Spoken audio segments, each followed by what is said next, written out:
3ஆம் ஆண்டு மட்டும் வச்சுக்குவோம். இந்த 3ஆம் ஆண்டில் மட்டும் அவர் பேசினதில் மக்களுக்கு நீங்கள் சொன்னது தான், அங்கே விவசாயிகளுக்கு நீர் வரத்து போகலை, இங்கே பெண்கள் போராடிக்கிட்டு இருக்காங்க, இங்கே மாணவர்கள் போராடி, அதெல்லாம் எதுவுமே இல்லை. அந்த ஸ்பீச்சில் எதுவுமே இல்லை. மாறா என்ன ஒடுக்குறாங்க, என்ன கஷ்டப்படுத்துகிறாங்க, நான் வந்துடுவேன், என்னை நம்பிடுங்க, நான் வந்தால் ஒழிச்சிருவேன், நான் வந்தால் அறுத்து தள்ளிடுவேன், நான் வந்தால் அப்படியே பயங்கரமாக பண்ணிடுவேன், என்ன மாதிரி தான் அவரையும் பண்ணாங்க. இது என்னென்னா ஒரு செல்ஃப் ப்ரமோஷனை பண்ணிட்டு போயிருக்காப்புல அந்த ஆள்.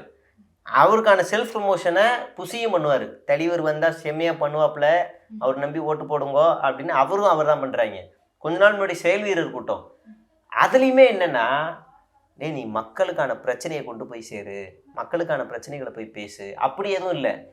மாறா நீங்கள் விசிலை கொண்டு போய் ஊது, விசில் அடி, காதில் ஊது.